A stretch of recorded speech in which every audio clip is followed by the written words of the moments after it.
اور 4 آدمی ان کا کوئی عمل قبول نہیں ہوتا رمضان میں. ایک ماں باپ کا نافرمان. آگے رمضان قریب آ رہا ہے، بخشش کا مہینہ ہے.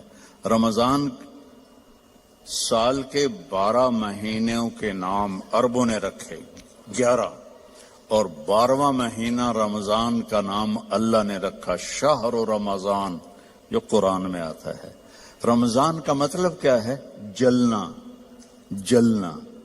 اور جلنے اور روزے کا کیا تعلق ہے کہ جب کوئی مومنہ روزہ رکھتے ہیں تو اللہ اس کے پچھلے گناہوں کو جلانا شروع کرتے ہیں. کس میں؟ اس کی بھوک کی آگ میں. دوسرا، پھر تیسرا، پھر چوتھا. جب آخری روزہ آتا ہے تو اس کے سارے گناہ جل کے راکھ ہو جاتے ہیں، وہ بالکل پاک ہو جاتا ہے. اور شب قدر اگر اللہ دے دے، 5 راتیں تو ہیں، ایک تو ضرور ہوگی نا، وہ جاگ لیں تو 80 سال سے زیادہ کی بندگی کا اجر ہوگا. اور 4 آدمی ان کا کوئی عمل قبول نہیں ہوتا رمضان میں.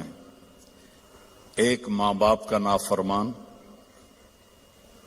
ایک مستقل شراب پینے والا، شراب کا عادی، ایک رشتہ داروں سے لڑنے والا، ایک کسی کے لیے دل میں نفرت رکھنے والا.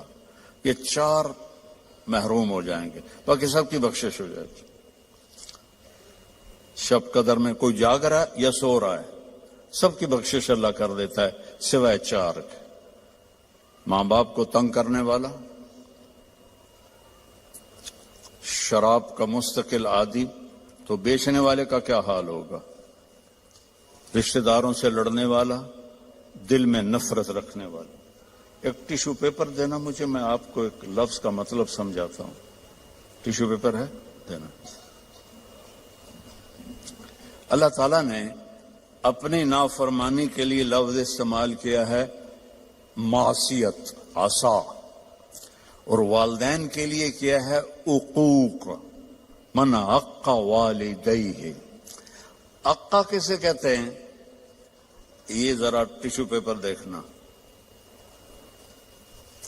عقا، اس کا بعد میں مطلب بتاؤں گا.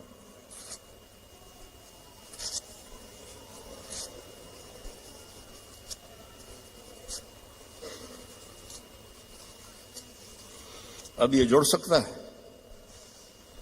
کیسے پرزے ہو گیا ہے. جو والدین کو اتنا تنگ کرے کہ ان کا دل ایسے پرزے ہو جائے. عقا کا لفظ اپنے لیے اللہ نے کہا ہے نافرمانی، اور والدین کے لیے کہا ہے دل کو چیر کے رکھ دینا. دل کو چیر کے رکھ دینا. اللہ کے واسطے اپنی ماؤں کی زندگی کو غنیمت جانو، اپنے باپ کی زندگی کو غنیمت جانو. ان کی کڑوی بھی سہ لو، ان کی میٹھی بھی سہ لو، تو آپ کے لیے جنت کا راستہ اللہ آسان کر دے گا. ایک آخری حدیث سناتا ہوں.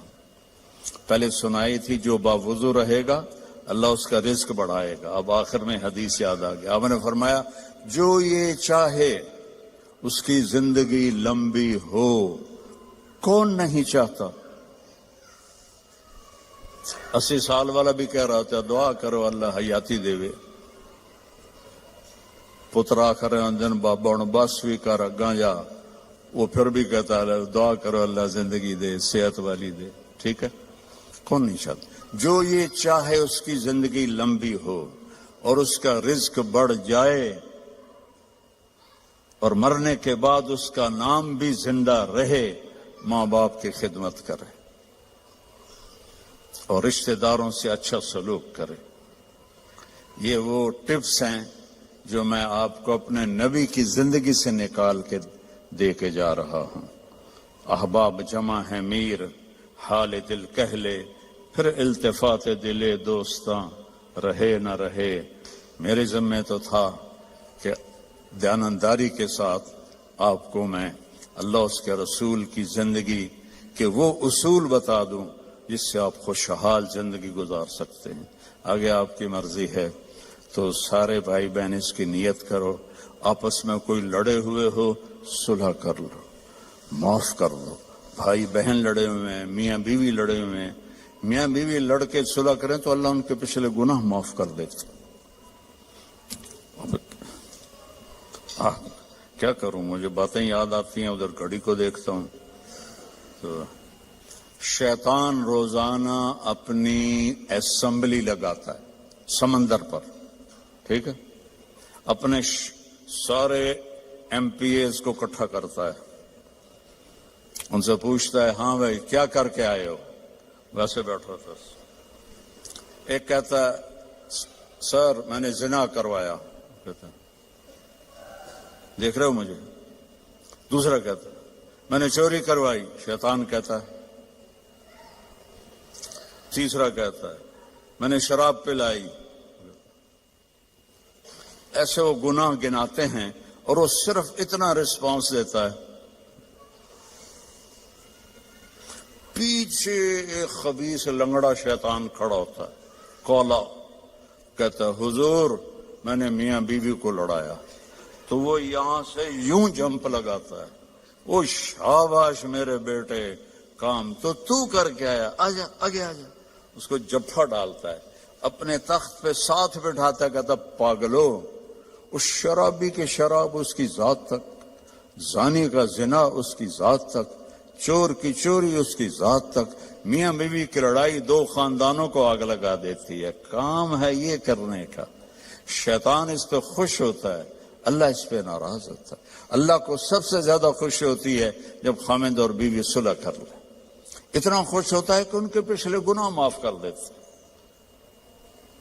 تو میری گزارش ہے، باقی ہم انسان ہیں، پرزہ نہیں ہے کہ فٹ ہو جائیں گے، اونچ نیچ تو ہو جائے گی. جب ہو جائے تو معافی مانگ لیں، ہو جائے تو معافی مانگنے میں شرم نہ کریں. میں کیسے معافی مانگوں؟ معافی مانگیں گے آپ کا سر بلند ہو جائے گا، آپ کی عزت بڑھ جائے گی، آپ کا مقام بڑھ جائے گا، معافی مانگنے والے کے سامنے بھی اور اللہ کے سامنے. اور ماشاءاللہ آپ نے یہاں فنڈ وغیرہ ہم غزہ کے لیے اکٹھا کر رہے ہیں. تو میں ایک حدیث سناتا ہوں. میرے نبی نے فرمایا سبق درہم 100,000 درہم، 1 پاؤنڈ کا ثواب خرچ کرنے کا 1,00,000 پاؤنڈ سے زیادہ ہو گیا. صحابہ حیران ہو گئے، یا رسول اللہ وہ کیسے ہو گیا؟ آپ نے کہا ایک آدمی کے پاس 2 پاؤنڈ، ایک کے پاس لاکھوں پاؤنڈ، لاکھوں والے نے 1,00,000 دیا تو اپنے پیسے کا کچھ حصہ دیا، 2 پاؤنڈ والے نے اپنا ہاف مال دے دیا. تو جب اللہ تولے گا نا قیامت کے دن تو اس 1 پاؤنڈ کا وزن 1,00,000 سے زیادہ ہوگا.